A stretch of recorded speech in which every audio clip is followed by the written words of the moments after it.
It begins not with noise, but with silence. A silence that commands, not pleads.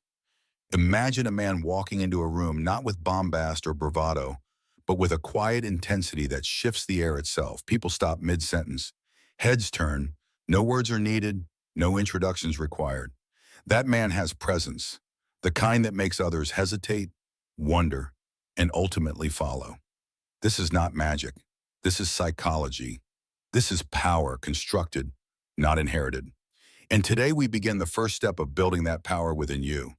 In a world drunk on attention, silence is a rebel. It resists the noise and in doing so creates space for depth. The first principle in cultivating a dominant aura is certainty, not arrogance, not blind faith, but deep psychological certainty rooted in your values, your purpose, and your ability to endure discomfort without crumbling. Certainty creates stability, and people gravitate toward those who offer certainty in a chaotic world. This is why the most magnetic leaders often speak the least. Their confidence doesn't roar, it resonates. The human brain is wired to seek patterns and resolve ambiguity.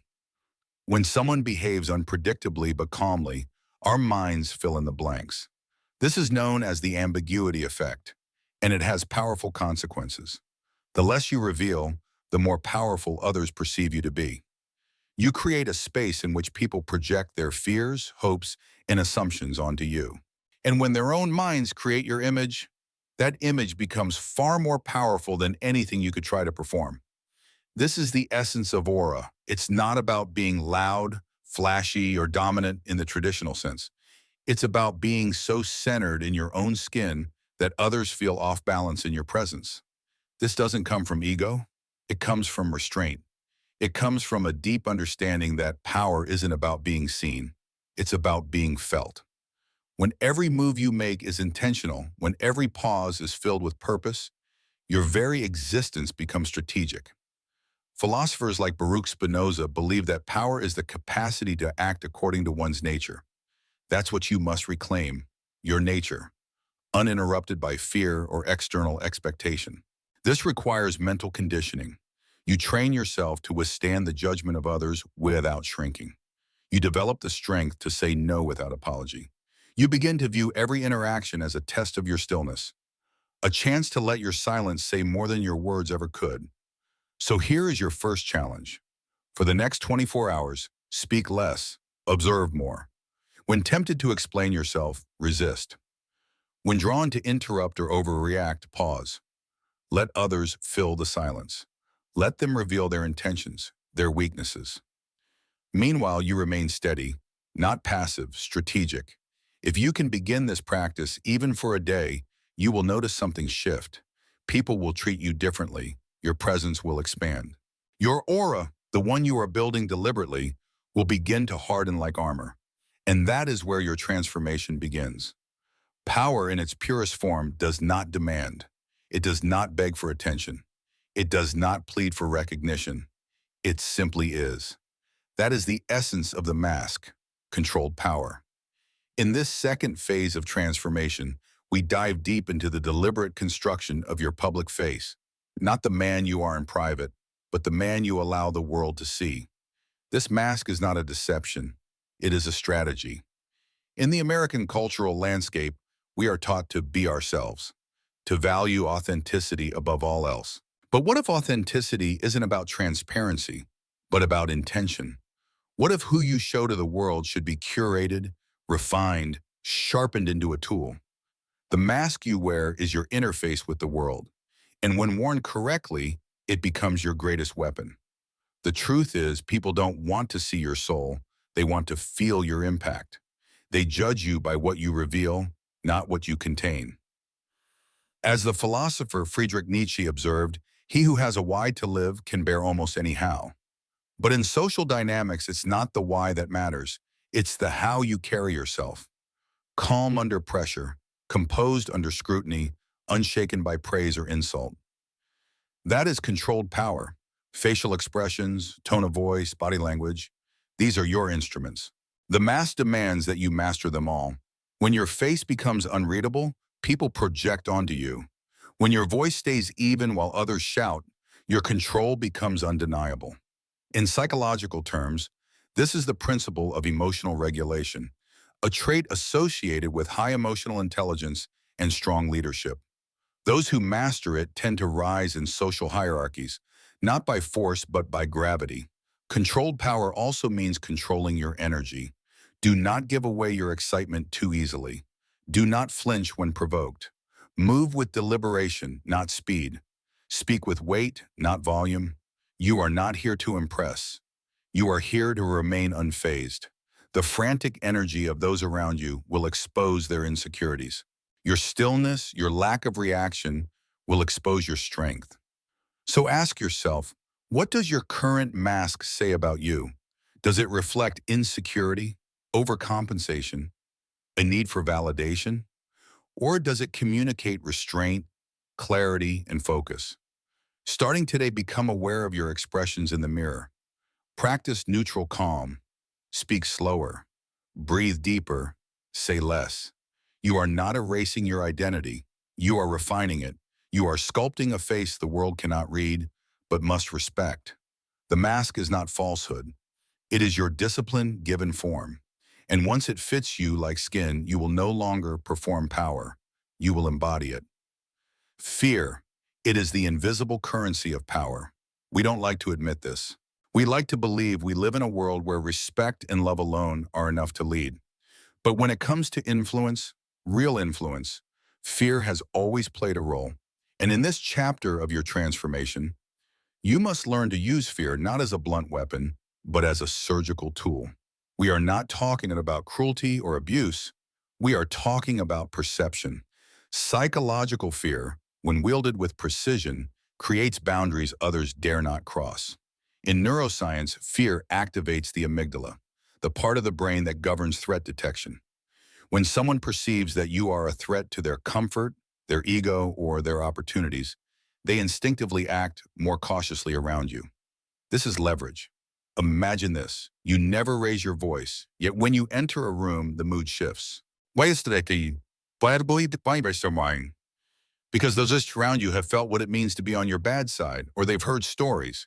You have built a reputation for consequences, not violent ones, but impactful ones. Silence, disconnection, exclusion, a cold withdrawal of support. That is the art. People fear what they can't predict, and they fear losing access to something they value. In American workplaces and social settings, fear is often misunderstood. We confuse it with aggression. But the most feared individuals are rarely loud. They're the ones who can end a conversation with a single look, who never argue, but instead simply stop returning calls. This is psychological warfare played with elegance. A lesson drawn straight from the realism of Niccolo Machiavelli, who warned leaders, if you must choose between being loved and being feared, choose fear, because it lasts. Your job is to cultivate an edge, not a knife. Make people think twice before they cross you. Train them to remember that there is a cost to your displeasure. That cost doesn't need to be immediate. In fact, delayed consequences, ones that arrive unexpectedly and subtly, tend to leave deeper impressions. They plant anxiety. They train people to tread lightly. But a warning, fear must never stand alone. It must be fused with value. If people only fear you, they will eventually rebel. But if they fear losing what you bring, the stability, the insight, the opportunity, you become irreplaceable. That's the balance. Be useful enough to be necessary and dangerous enough to be respected. The combination is unshakable. Starting today, identify what people want most from you and make it clear without ever saying it that access to those things is conditional. This is not manipulation. It is clarity. It is controlled fear. And when done correctly, it makes you unforgettable. Attachment is the chain that binds most people to mediocrity.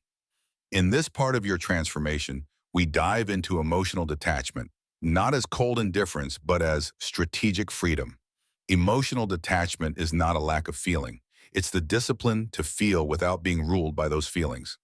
And in a world where reactions dominate behavior, this one trait separates leaders from followers, power from chaos. Consider how often decisions are made from desperation, chasing love, clinging to approval, panicking when rejected. These reactions don't come from strength, they come from fear. When your emotions drive your decisions, your power belongs to others. Detachment, however, means you retain authorship over your actions. You are not numb, you are precise. American culture celebrates passion, but it rarely distinguishes between passion and compulsion. To build a powerful aura, you must learn the art of restraint. Carl Jung said, "Until you make the unconscious conscious, it will direct your life and you will call it fate." This is where detachment becomes critical. It forces you to examine your responses. Why do you care what they think? Why do you fear walking away? Why does rejection burn so deeply? The answers reveal where you are still a prisoner. Detachment doesn't mean apathy, it means self-possession. You can love someone and still walk away if your boundaries are violated. You can pursue success and still accept failure without breaking. Detachment gives you the power to pause before reacting, to choose your response rather than surrender to emotion. This is not just psychological wisdom, it is practical dominance. The man who stays calm under insult, who doesn't beg when dismissed, who doesn't rage when challenged, that man unsettles others. He cannot be manipulated. He becomes a mystery others try to solve, a fortress they cannot breach. This is how detachment sharpens your aura. In silence, others start questioning. In calm, others start projecting. They wonder what you're thinking, what you're planning, how much you care. That uncertainty is power. It makes people adjust their tone, their behavior, their strategy, all around you. Today, your challenge is this. The next time someone provokes you, whether through insult, rejection, or disappointment, do nothing. Observe your impulse to react. Emote. Let it burn and then choose silence. Not as weakness, but as control. You are not ignoring the moment, you are mastering it. Over time, this discipline will reshape your identity. You'll no longer be a man who reacts. You'll become the man others try and fail to provoke. And in that failure, they will realize just how little control they truly have over you. Words can build empires or destroy them. And silence, when wielded with intention, becomes the sheath that sharpens every phrase. In this chapter, we move into the heart of communication mastery, the discipline of ruthless silence and the power of measured speech. This is not about being quiet for the sake of mystery. It's about controlling the battlefield of influence through deliberate restraint and verbal precision. Most people speak reactively. They fill silence to escape discomfort. They explain, justify, overshare. In doing so, they bleed power. The man who speaks only when necessary and always with clarity radiates control. He owns the room without overpowering it. In psychological terms, this is cognitive economy, the ability to conserve mental energy by focusing only on what matters. It is also deeply rooted in the social science of impression formation. People judge you not by how much you say, but by how what you say makes them feel. When you speak less, your words gain weight. When you pause before responding, others lean in. When you speak with directness, not to be understood, but to influence, you shift from communication to command. This is the domain of strategic language, not passive phrases, not empty affirmations, but declarations, sentences that close doors, statements that bend perception. The fewer the words, the clearer the message. And yet, it is silence that sets the stage. When you allow silence to linger, others scramble to fill it. They reveal their anxieties, their motives, their weaknesses. Meanwhile, you observe. You gather intelligence. You build leverage. This practice is not arrogance. It is tactical empathy. You understand others not by talking, but by letting them expose themselves. Here's the challenge. For the next 3 conversations you have today, speak only 70% of what you feel like saying. Let others fill in the gaps. When you speak, eliminate filler words. Replace explanations with convictions. Instead of "I think," say "This is what needs to happen." Instead of "maybe," say "no." And when the conversation ends, let your silence echo. Don't chase approval. Let your absence linger. Language is not just a medium, it's a weapon. Used wisely, it becomes a mirror others cannot look away from. Your silence unsettles. Your speech defines. This is how great minds lead, Not by shouting, but by mastering the rhythm of sound and space. You must become fluent in both. Presence is not physical, it is psychological. It's the invisible weight that enters a room with you, making others straighten their posture, lower their voices, and second-guess their words. This is not charisma in the Hollywood sense. It's not about smiles, charm, or performance. This is gravitas, the felt sense of authority that cannot be faked. In this stage, you will learn how to weaponize presence. Start with posture. Your body communicates long before your voice does. Shoulders squared, spine straight, feet grounded. This isn't just about looking confident. It's about regulating your own nervous system. Research in behavioral science confirms that posture affects hormone levels, reducing cortisol and increasing testosterone. In other words, the way you stand literally changes how you feel and how others respond to you. Next is pace. Move slowly, purposefully. In American culture, speed is often mistaken for efficiency, but in psychological power dynamics, haste signals insecurity. The powerful man moves with calm precision. He does not rush to catch up. He walks as though the world will wait.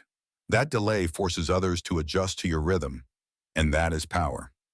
Then we turn to eye contact. This is primal. Mammals recognize dominance through eye behavior. When you maintain calm, steady eye contact, not aggression but presence, you signal certainty, and certainty unnerves the uncertain. The first to break eye contact yields control, whether in business negotiations or personal interactions. Never dart, never chase, hold. Let them blink first. But true presence extends beyond the body.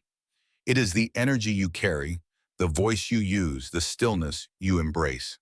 Your voice must be slow, low, and deliberate. Speak like someone whose words matter.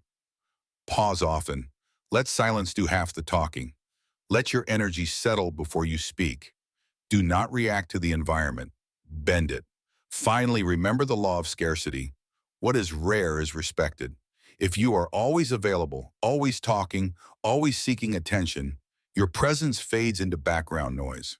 But if you appear rarely and every appearance feels impactful, your presence becomes a force. The room should feel different when you arrive and quieter when you leave. Here is your challenge. The next time you enter a room, do so with total awareness. Slow your breathing. Walk with grounded intent. Make eye contact sparingly but with conviction. Speak only when you are centered or centered. Notice how others begin to adjust. You are not there to compete for attention. You are there to make attention irrelevant. That is the weaponization of presence. And once mastered, it cannot be taken from you. Power is not about shouting commands or flaunting influence. It's about pulling the strings others didn't know existed. In this chapter, we explore psychological leverage, the art of subtle control. To influence someone profoundly, you must understand what truly moves them. Not their words, not their surface needs, but their inner conflicts, desires, and fears. Once you learn to see those layers, people become readable and influenceable. Leverage begins with observation. Most people are so eager to be seen that they fail to look. But the Machiavellian mind watches everything: body language, tone, micro-expressions. People reveal more when they think they're hiding something. Pay attention to what they emphasize, what they avoid, what sparks emotion. These are clues to their values. The principle is simple. Everyone wants something, and everyone fears something. The person who identifies these forces holds power. If a man craves approval, withhold it. If a woman fears abandonment, become scarce. If a colleague seeks opportunity, position yourself as the gatekeeper. This is not cruelty, it's strategy. Leverage is not about hurting people. It's about learning how they work and choosing whether or not to pull the lever. Science backs this up. Behavioral economics calls it loss aversion. The idea that people fear losing something more than they enjoy gaining something of equal value. When others believe you can take something from them, a role, a reputation, an opportunity, they behave differently, cautiously, respectfully, and in that caution lies your power. But be warned, leverage is invisible or it is nothing. If people feel manipulated, they will push back. Your job is not to control them directly. It's to offer choices, all of which lead where you want them to go. Guide gently, suggest subtly, let them believe the decisions are their own. Influence is most potent when it hides behind free will. Your challenge today is simple but demanding. Pick one relationship in your life, professional or personal, and analyze it with cold clarity. What does this person want from you? What do they fear losing? What lever haven't you pulled? Begin to see the invisible dynamics. And once you do, remember this. The person who can walk away holds the most leverage. Be willing to walk. Be disciplined enough to stay silent. Be strategic enough to see the long game. Leverage is the chessboard of human behavior. Most people play checkers. You will not. You will watch quietly, move precisely, and when the moment comes, act without hesitation. Because in the end, power belongs not to the loudest voice, but to the calmest hand on the lever. Boundaries are not walls, they are weapons. In this chapter, we confront a brutal truth. Without boundaries, you cannot command respect. You become overexposed, underappreciated, and easily dismissed. Power requires limits, and those limits must be clear, sharp, and ruthlessly enforced. Many people, especially in Western culture, are raised to be agreeable, to be liked, to avoid conflict. But those who seek to please everyone end up pleasing no one, including themselves. Boundaries are not about hostility. They are about self-definition. They declare who you are and what you will not accept. Weak men tolerate disrespect. They let others talk over them, drain their time, exploit their kindness. Why? Because they fear disapproval more than they value dignity. But you must learn that discomfort is the price of influence. When you draw a boundary, some will test it. Let them. That test is not a threat. It is confirmation that your line matters. Boundaries should be felt, not shouted. You don't need to explain or defend them. You only need to enforce them. Someone shows up late repeatedly? Stop waiting. Someone insults you casually? Withdraw your energy. Someone tries to manipulate you emotionally? Cut the cord. No anger, no drama, just consequence. That is what makes a boundary real. There's a deeper layer here too, internal boundaries. You must set limits with yourself. No more indulging weakness. No more compromising on standards. No more delaying purpose for comfort. If you can't say no to yourself, you'll never have the power to say no to anyone else. Self-control is the cornerstone of all other control. As the ancient Stoics taught, the man who masters himself needs no master. In psychology, this principle is called behavioral reinforcement. People learn how to treat you based on what you reinforce. If you tolerate disrespect once, you've trained others that it's acceptable. But if you correct it immediately, with presence, not rage, you train them that every interaction with you carries weight. Here's your challenge. This week, choose one area where you've been too lenient. Maybe it's your time, your energy, your emotional space. Draw a line. Make it visible through action, not explanation. And then stand firm. You will feel discomfort. You will be tempted to soften. Don't. Because every time you enforce a boundary, your aura sharpens, your respect compounds, and your presence becomes harder to ignore. Power does not come from being agreeable. It comes from being unshakable. Let the world adjust to your boundaries, never the reverse. There will come a moment when silence, presence, and restraint are no longer enough. A moment when influence requires force, not physical, but psychological. In this chapter, we confront one of the most uncomfortable truths about power. Cruelty, when applied with precision, is a tool, not a philosophy, not a lifestyle. A tool, sharp, rare, and unforgettable. In Western society, we often reject cruelty outright. We prefer kindness, forgiveness, second chances, and those have their place. But when someone crosses a line that undermines your authority, threatens your values, or tries to strip away your dignity, softness will not suffice.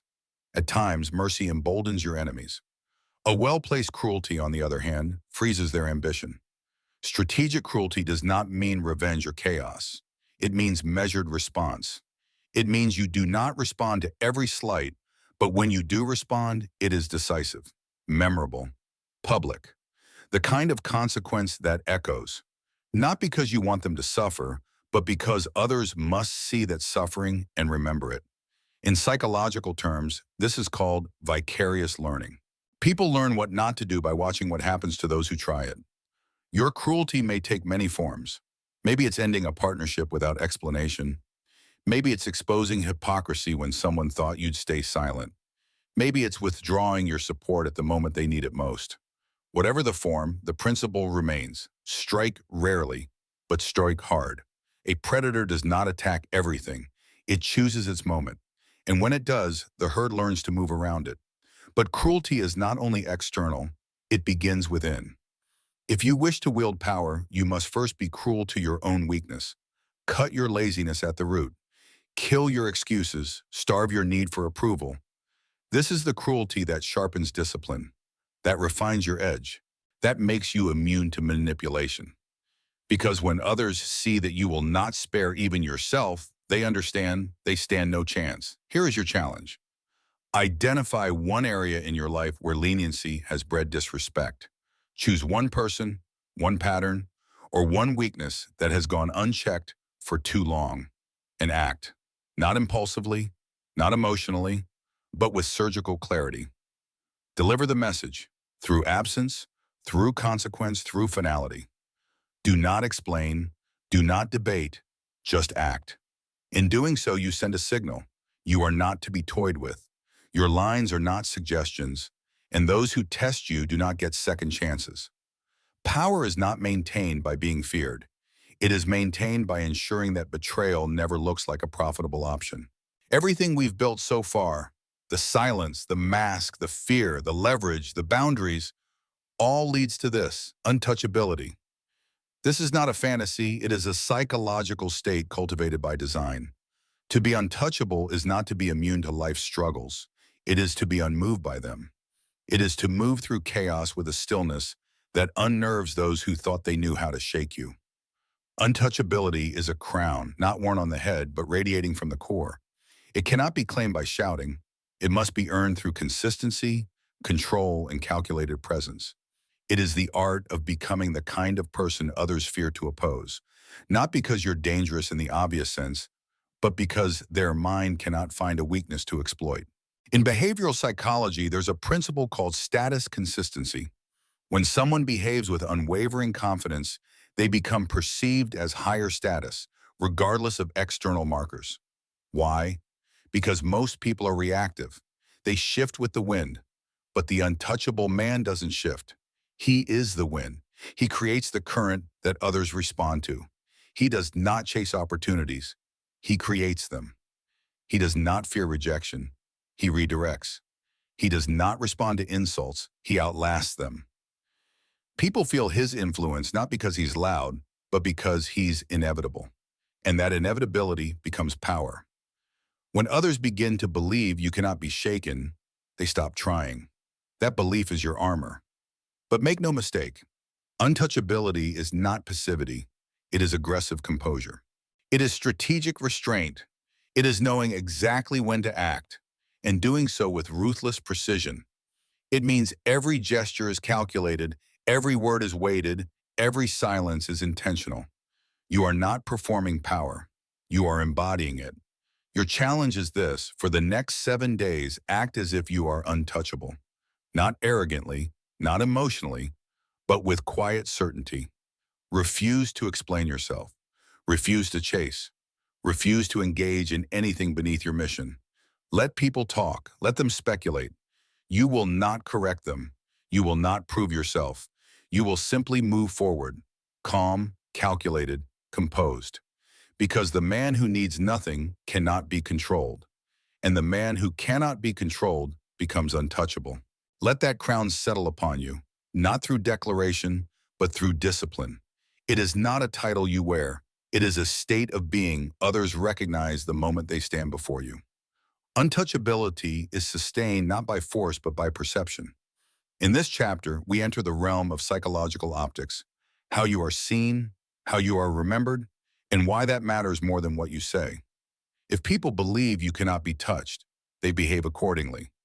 Your job is to control that belief system, strategically, consistently, subtly.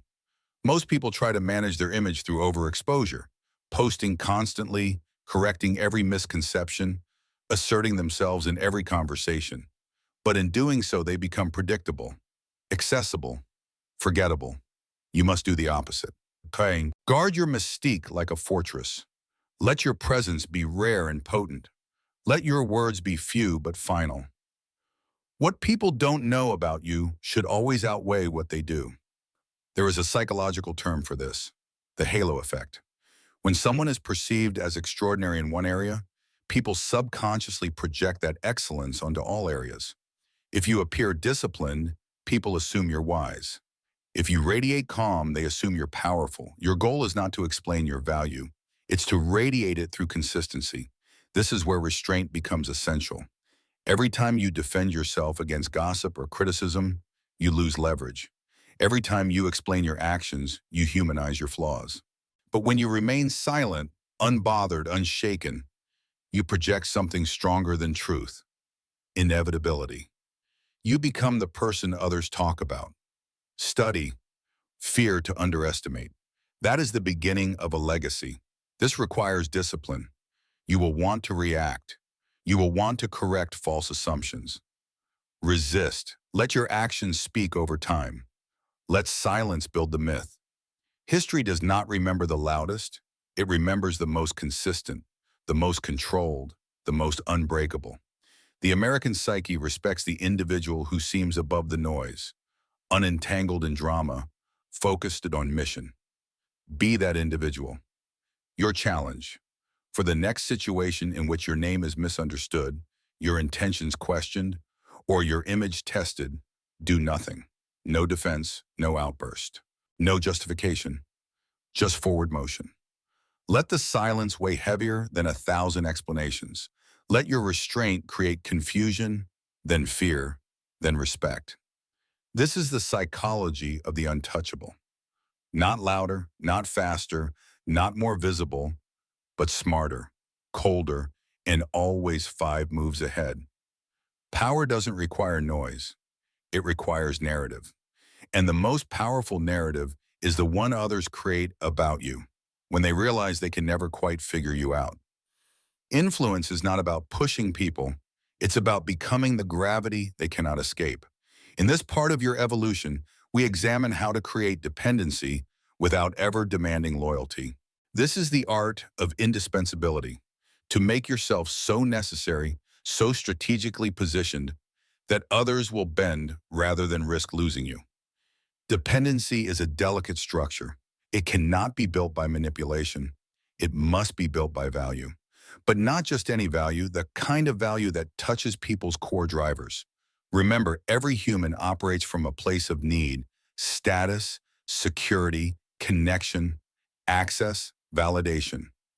Your job is to offer one of those things and then hold it just out of reach. Not as a tease, but as a test. This is not cruelty, it's hierarchy. In every tribe, there is a person whose presence elevates the whole. That person becomes irreplaceable. In behavioral psychology, this is referred to as the scarcity principle. When something is rare, people assign it higher worth. If you are always present, always available, always agreeable, you become a commodity. But when your time is earned, when your help is remembered, when your energy is felt in its absence, you become a necessity. The mistake many make is trying to buy loyalty with kindness, but loyalty bought with ease or lost with ease. True loyalty, the kind that lasts, is forged in contrast. You give value, then withdraw. You offer access, then withhold. This trains people to associate you with both gain and loss. And in that tension, you become unforgettable because you've tied their elevation to your approval. Be clear, this is not about control, it's about architecture. You are building a structure where you are the cornerstone. Remove you and the system falters.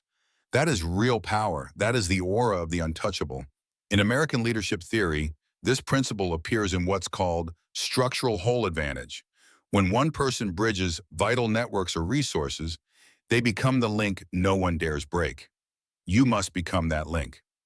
Your challenge today is this. Identify one area in your world, business, friendship, relationship, where your value is taken for granted.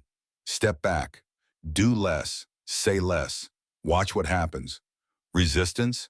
That's fear of loss. Silence? That's recognition of dependence. Apologies? That's recalibration. Now you have leverage. Now you know who sees you as optional and who has begun to fear your absence. Power does not lie in being needed. It lies in becoming the person others cannot afford to lose, even if they never say it out loud.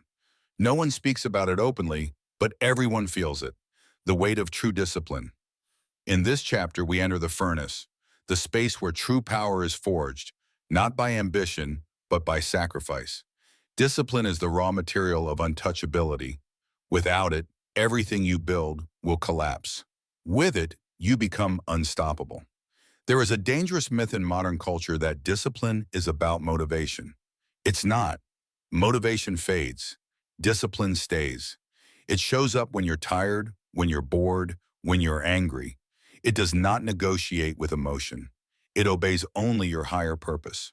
The psychologist Angela Duckworth, in her work on grit, found that sustained success is not driven by talent, but by consistency over time.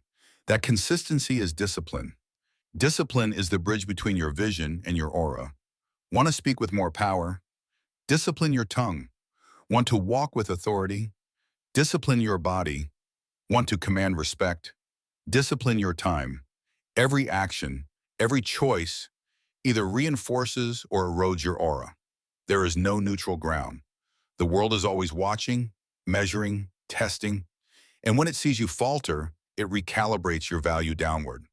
But when it sees you refuse indulgence, when it watches you stay composed under pressure, when it notices your unwavering standards, it begins to adjust. Quietly, people begin to treat you differently. They speak more carefully. They listen more closely. Your presence starts to weigh more than your words. That is the compounding interest of discipline. This is also where most break, not because they lack intelligence, charm, or potential, but because they lack the will to say no to others, to comfort, to themselves. If you wish to lead, you must become your own executioner. Kill the habits that dull your edge. Starve the distractions that waste your time. Destroy the lies you tell yourself about needing a break. That voice is not your friend. It is the barrier to your power. Here is your challenge. Set one non-negotiable rule this week. One behavior, however small, that you will execute with military consistency. Maybe it's waking at dawn. Maybe it's a cold shower. Maybe it's 1 hour of silence. It doesn't matter what it is. What matters is that you do it, especially when you don't want to. That is the moment the transformation begins. Because true power is not built in public. It is built in private, in the moments no one sees, in the decisions no one applauds, in the silence where you become your own standard. Discipline is not glamorous, but it is divine. And once you embrace it, you will find that the respect of others pales in comparison to the command you have over yourself. There's a moment in every transformation when the past must be buried, not with regret, but with precision. In this chapter, we explore the rarest form of power, the ability to reinvent yourself at will. Reinvention isn't a performance. It's not about pretending to be something you are not. It's the conscious evolution of identity, shaped by vision, not circumstance. In American culture, reinvention is often romanticized. New careers, new lifestyles, new relationships. But true reinvention isn't about the outer world. It's about psychological reset. It's about killing the version of you that tolerated weakness, that settled for mediocrity, that feared judgment, and doing it not once but repeatedly, as often as necessary. Power demands periodic death and rebirth. Carl Jung referred to this process as individuation, the integration of the shadow, the unclaimed aspects of self. You must become aware of who you've been, your blind spots, your patterns, your flaws, so you can choose who you become. Reinvention is ruthless honesty paired with relentless vision. It requires letting go of approval, of comfort, of the roles others assigned you. Every time you shift, people will resist. They'll mock your change. They'll say, "You're not the same." They're right, you're not. That's the point. Most people live the same year 70 times and call it a life. But not you. You evolve. You adapt. You upgrade. The moment you sense you've plateaued, you burn it down. Not to escape, but to rise. But be careful. Reinvention is not about K. It's not impulsive. It's calculated. You do not abandon your path. You refine it. You do not discard your values. You reinforce them. Reinvention is not a search. It is a declaration. A quiet, disciplined shift in your habits, your posture, your boundaries, your presence. People won't know what changed. They'll only feel it. And that feeling is your power. Here's your challenge. Write down in private the version of yourself that must die. Name the traits, the habits, the fears. Be specific. Then, on a separate page, write the code of the new version.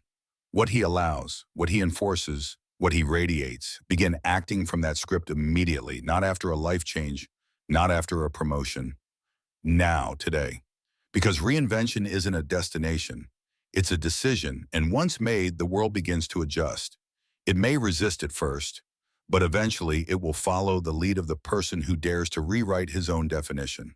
That person, unshackled by identity, untethered from the past, and unmoved by external opinion, becomes a force that cannot be framed. He becomes untouchable not just in power, but in purpose. And that, more than anything, is what bends the world to his will. This is the end, and yet the true beginning. Everything until now has been a preparation, a sharpening, a call to wake up the part of you that cannot be broken, bought, or ignored.